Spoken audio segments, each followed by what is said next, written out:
فرمایا یا ایھا الناس اعبدوا ربکم الذی خلقکم، اے ایمان والو، اے لوگو، اپنے اس رب کی عبادت کرو جس نے تمہیں پیدا کیا ہے، والذین من قبلکم، اور ان لوگوں کو بھی پیدا کیا ہے جو تم سے پہلے تھے۔ تمہیں عبادت کا نفع یہ ملے گا لعلکم تتقون، کہ تم پرہیزگار ہو جاؤ گے۔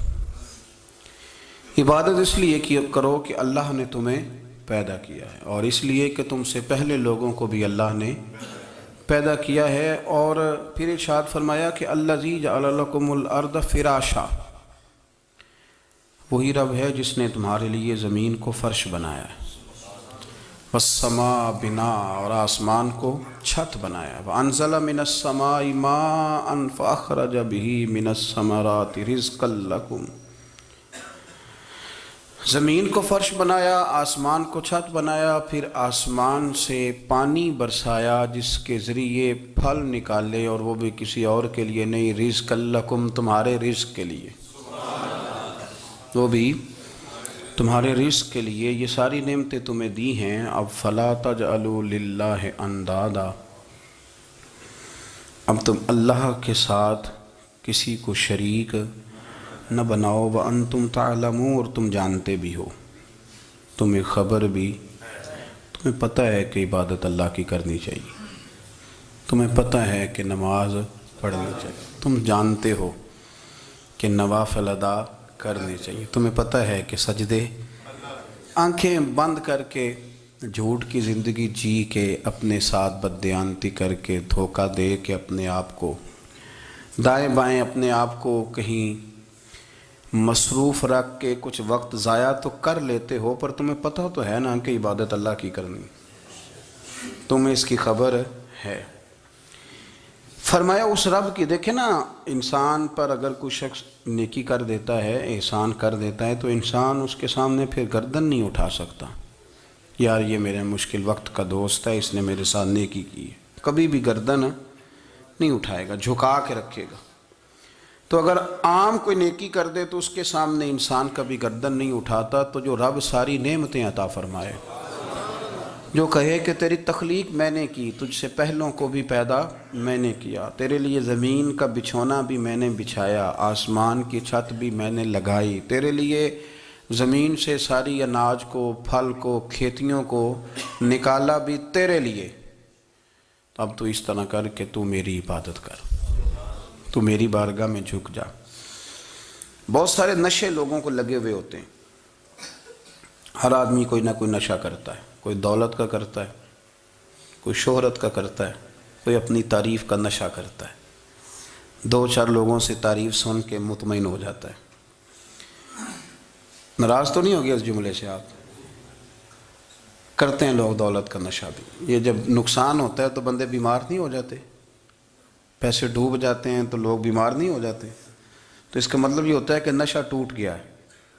اب بہک ہوئے ہیں نا تھوڑے سے تو کانپتے ہیں، تڑپتے ہیں، پریشان، نشئی اسی طرح ہی کرتا ہے نا، نہیں ملتا تو پریشان ہوتا ہے۔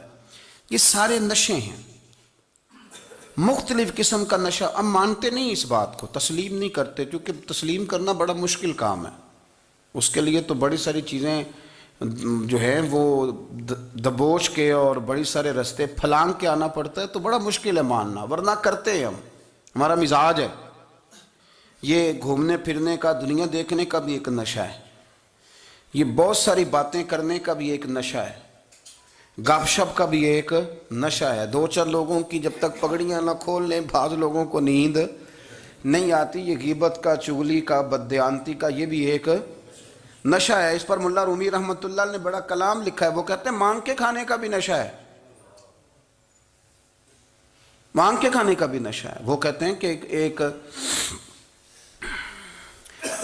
بھیک مانگنے والی خاتون تھی، تو بادشاہ کے پاس بھیک مانگنے آئی، تو بادشاہ کو پسند آ گئی، اس نے شادی کر لی۔ اب اس کو عادت تھی بھیک مانگ کے کھانے کی، تو وہ کنیزوں سے کہا کرتی تھی کہ فٹافٹ نہ روٹی لے کے آیا کرو، میں 2-3 دفعہ مانگوں تو پھر لایا کرو، چونکہ ایک نشہ ہے نا، تو میں مانگوں 2-4 دفعہ تو پھر۔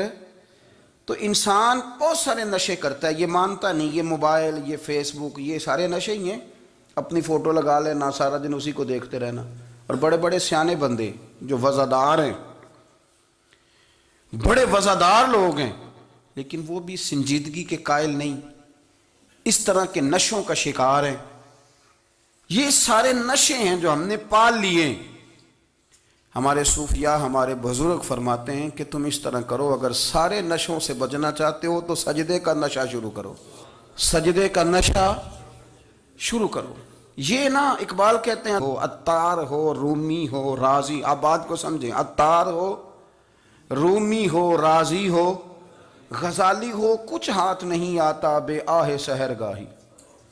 کہتے ہیں بہت بڑا صوفی ہو جیسے فرید الدین عطار تھے، بہت بڑا تصوف کا امام ہو جیسے امام غزالی تھے، بہت بڑا تفسیر کا استاد ہو جیسے امام رازی ہو، عطار ہو، رومی ہو، رازی ہو، غزالی ہو، پر کچھ ہاتھ نہیں آتا بے آہ سحرگاہی۔ اگر سویرے اٹھ کے روتا نہیں نا اللہ کی بارگاہ میں، اگر تہجد نہیں نہ پڑھتا تو کچھ ہاتھ نہیں آتا بے آہ سحرگاہی، پھر اس کو کوئی چیز نصیب۔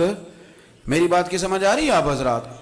جب تک آپ سویرے نہیں اٹھتے، آپ اللہ اللہ نہیں کرتے، آپ کو نوافل کا چسکا نہیں، عبادت کا مزہ نہیں، فرمایا میری عبادت کرو، یہ شوق پیدا کرو، میں نے تمہیں پیدا کیا ہے۔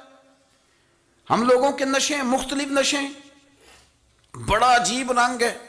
محفل کی صدارت کرنے والے بڑے پیر صاحب، بڑے القابات، بیچ میں سے بندہ تلاش کرنے سے بھی نہیں مل رہا، اتنے بڑے لقب ہیں اس کے، لیکن وہ سج سنور کے 2.5 گھنٹے بیٹھا رہا محفل میں، اور نماز کا وقت آیا تو اس نے مختصر سی پڑھی، وہ نکل گیا، ہلکے سے سجدے کیے۔ اتنا بڑا عشق رسول، نعت خواں، ہو کیا بات ہے، اور عشق رسول کا بہت بڑا پیغامبر، بہت بڑا مبلغ، اور بیچارہ سمجھ ہی نہیں سکا کہ اللہ کے رسول نے فرمایا تو نماز پڑھ میری آنکھیں ٹھنڈی ہو جائیں گی۔ تو یہ نشے کے عادی تو ہیں پر حقیقت کے قائل نہیں ہیں۔ یہ بس ٹھیک ہے، خوابوں کی دنیا میں لوگ زندہ ہیں، پر جن کو یہ جو نشہ تھا نا عبادت کا، یہ میرے رسول پاک کی چاہت ہے، یہ میرے نبی کریم علیہ السلام کی۔ آپ دیکھیں نا، حضور مہینوں جا کے غار حرا میں بیٹھتے، کیا وہاں تبلیغ کرتے تھے؟ کوئی کتاب لکھتے تھے؟ رسول کریم علیہ السلام مہینہ رہتے غار حرا میں، کوئی نہ مجھے دیکھے، کوئی نہ مجھے ملے، حضور یہاں کیا ہے؟ فرمایا میں اپنے رب کی عبادت کروں گا۔ نبی کریم علیہ السلام نے سجدوں کے ساتھ پتھروں اور پہاڑوں کو آباد کر دیا، سجدوں کے ساتھ۔ آپ کا سجدہ آپ کو بہت ساری چیزوں سے چھڑا لیتا ہے، یہ بہت ساری جگہوں سے جھکنے سے بچا لیتا ہے۔ صوفیاء، اولیاء یہ کیا کرتے تھے؟ یہ سجدے کا ذوق ہی تو پیدا کرتے تھے، سجدے کا ذوق۔ شاہ عبدالعزیز دباغ رحمۃ اللہ تعالی علیہ اپنے مریدوں سے فرمایا کرتے تھے کہ اگر تم پکے نمازی بن جاؤ نا، تہجد گزار ہو جاؤ، تو میرے پاس آنا جانا چھوڑ دینا۔ عرض کی حضور کیوں؟ فرمایا میں تمہارے اور رب رسول کے رستے میں رکاوٹ نہیں بننا چاہتا، اور میرا مقصود ہے تمہیں وہاں تک پہنچانا، جب پہنچ گئے تو پھر میری ضرورت ختم ہو گئی۔ ہاں کبھی وسوسہ آئے، شک پیدا ہو، تکلیف ہو تو آنا، ورنہ میں نہیں چاہتا کہ میں رکاوٹ بنا رہوں۔ تم اللہ اللہ کرو، اس مالک کو راضی کرو۔ میرے رسول پاک علیہ وسلم نے فرمایا بندہ اللہ کے سب سے قریب اس وقت ہوتا ہے جب وہ سجدے کی حالت میں ہوتا ہے۔ کس کے قریب ہوتا ہے؟ اللہ کے سب سے قریب ہوتا ہے، وہ بڑا نیڑے ہے رب کے، بڑا قریب ہے، اس لیے کہ وہ حالت سجدہ میں۔ وہ جب سجدے کرتا ہے نا، اس کی بارگاہ میں جب جھک جاتا ہے، آپ ذرا سجدے کی کیفیت دیکھیں نا، زبان بھی یہاں ہے، آنکھ بھی یہاں ہے، کان بھی، عقل بھی ساری، اس نے سارا کچھ رکھ دیا سجدے میں۔